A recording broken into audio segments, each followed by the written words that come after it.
पाकिस्तान बगावत की आग में जल रहा है।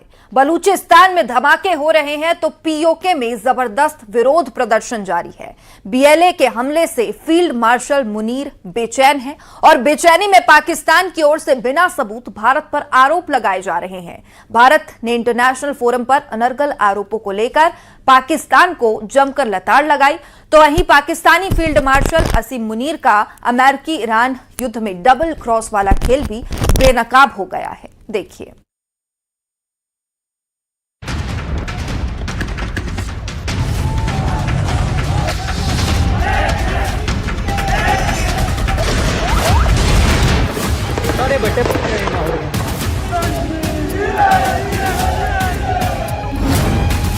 पाकिस्तान में बीएलए का बड़ा हमला, बलूच बम से डरा मुनीर। मस्तुंग में मौत का तांडव, बलोचों ने ले लिया महरंग की सजा का बदला। घर में पिटाई से बौखलाया फील्ड मार्शल, अफवाह फैलाने में जुटी पिंडी फौज।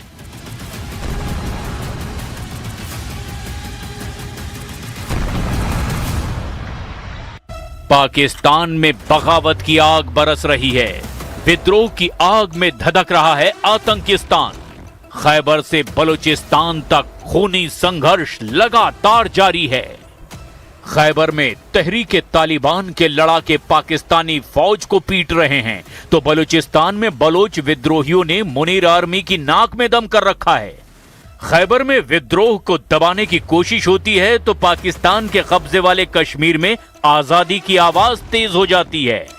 जेएसी की ललकार ने मुनीर और शहबाज दोनों की नींद उड़ा रखी है। कश्मीरियों की आवाज को सेना के बूटों के नीचे दबाया जाता है तो बलूचिस्तान में धमाका हो जाता है।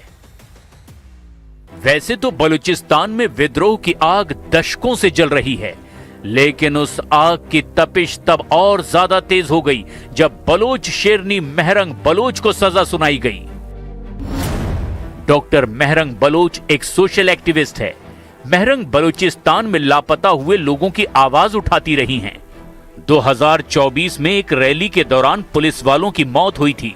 इसी मामले में महरंग को गिरफ्तार किया गया था और इसी मामले में जून 2026 में महरंग को उम्र कैद की सजा सुना दी गई। सामाजिक संगठनों ने आरोप लगाया कि सरकार के दबाव में एक तरफा फैसला सुनाया गया।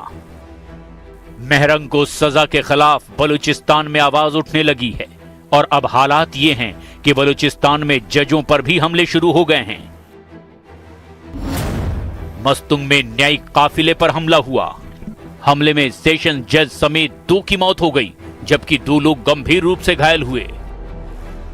मतलब जो हमले सुरक्षा बलों तक सीमित थे वो अब पुलिस चौकियों से आगे बढ़ चुके हैं। बलोच लड़ाके सरकारी ऑफिसेज पर भी कब्जे का दावा कर रहे हैं। बलोच विद्रोहियों ने तो चकाई जैसे कस्बे पर भी कब्जे का दावा किया था।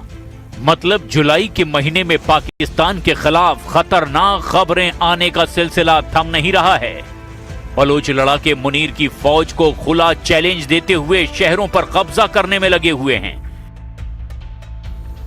वैसे बलूचिस्तान की ये जंग कोई नई जंग नहीं है और आजादी की लड़ाई कई संगठन लड़ रहे हैं। बलूचिस्तान में कई हथियारबंद गुट सक्रिय हैं। बलूचिस्तान के लोगों का मानना है कि बंटवारे के समय उन्हें जबरदस्ती पाकिस्तान में शामिल कर लिया गया, जबकि वह आजाद रहना चाहते थे। तब से लेकर अब तक पाकिस्तान की सरकार और सेना के खिलाफ बलोचों की यह लड़ाई जारी है। बलोच किसी भी हाल में मुनीर की फौज के सामने झुकना नहीं चाहते।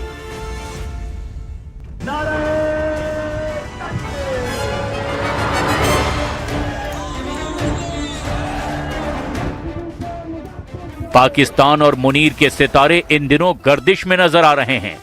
डोनाल्ड ट्रंप ने जिसे मध्यस्थ बनाकर ईरान से डील करने की कोशिश की, अब वही मुनीर पाकिस्तान में बगावत की आग से बौखला गया है। अब असीम मुनीर पाकिस्तान में हो रहे प्रदर्शनों की आग को खून से बुझाने की साजिश रच रहा है। मुनीर इसीलिए बौखलाया हुआ है क्योंकि पाकिस्तान पर फिर से टुकड़े टुकड़े होने का खतरा मंडराने लगा है। यही वजह है कि एक बार फिर इंटरनेशनल मंचों पर पाकिस्तान रुदाली वाले आंसू बहा रहा है। बिना सबूत पाकिस्तान की कठपुतली सरकार अब भारत का एंगल जोड़ने में लगी है। भारत ने उन्हीं इंटरनेशनल मंचों पर पाकिस्तान को जमकर लताड़ा। आसियान बैठक में पाकिस्तान की फितना अल हिंदुस्तान के जिक्र पर भारत का पाकिस्तान पर जमकर पलटवार हुआ। भारत ने पाकिस्तान की टिप्पणियों को भ्रामक और निराधार बताया। MEA ने कहा कि धार्मिक भावनाओं का इस्तेमाल करके झूठा नैरेटिव गढ़ना पाकिस्तान की पुरानी रणनीति है। अब बहरूपीय पाकिस्तान के फील्ड मार्शल की एक और सच्चाई जान लीजिए। जो मुनीर अमेरिका और ईरान के युद्ध में बिचौलिया बनकर सीज फायर करवाने में जुटा था, उसके बारे में ऐसा खुलासा हुआ है जो दोनों की नींद उड़ा देगा। मुनीर का डबल क्रॉस। मध्यस्थ बनकर मुनीर ने अमेरिका को सबसे बड़ा धोखा दे दिया। इजरायली मीडिया ने पाकिस्तान के सेना अध्यक्ष फील्ड मार्शल असीम मुनीर की पोल खोल दी है। टाइम्स ऑफ इजराइल का दावा है कि असीम मुनीर और ईरान के रेवोल्यूशनरी गार्ड्स के चीफ के बीच तेल कारोबार वाले रिश्ते हैं और इसी रिश्तों को लेकर असीम मुनीर ने सऊदी अरब को ईरान की मिसाइलों से बहुत हद तक बचा लिया। टाइम्स ऑफ इजराइल का दावा है कि असीम मुनीर और IRGC chief brigadier general Ahmad Vahidi के बीच में ऑयल बिजनेस होता है और इसी को लेकर मुनीर ने ईरान और सऊदी अरब के बीच मार्च में एक समझौता कराया। लेकिन बाद में जब ईरान ने फिर से सऊदी अरब पर मिसाइल से हमला किया तो मुनीर ने IRGC के बॉस अहमद वहीदी को चेतावनी दी कि इससे उनका जॉइंट तेल कारोबार खतरे में पड़ सकता है। इसके बाद सऊदी अरब पर ईरान ने हमले बंद कर दिए। मतलब मुनीर एक साथ अमेरिका और ईरान दोनों को धोखा दे रहा था। यानी मुनीर की हर जगह पोल खुलती जा रही है।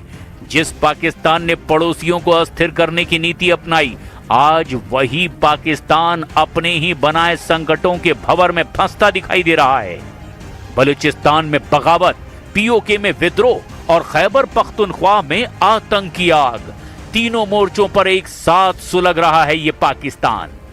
अब सवाल सिर्फ इतना नहीं कि पाकिस्तान इन संकटों से कैसे निकलेगा, सवाल तो अब इससे आगे का है। क्या ये आग उसकी सीमाओं तक रुकेगी या फिर उसके भविष्य का नक्शा ही बदल डालेगी?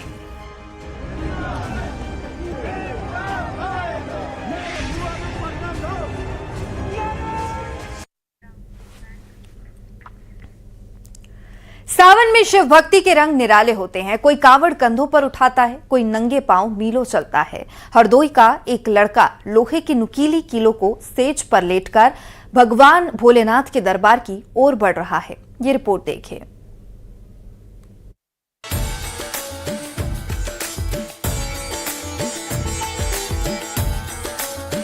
देवों के देव महादेव के करोड़ों भक्त हैं।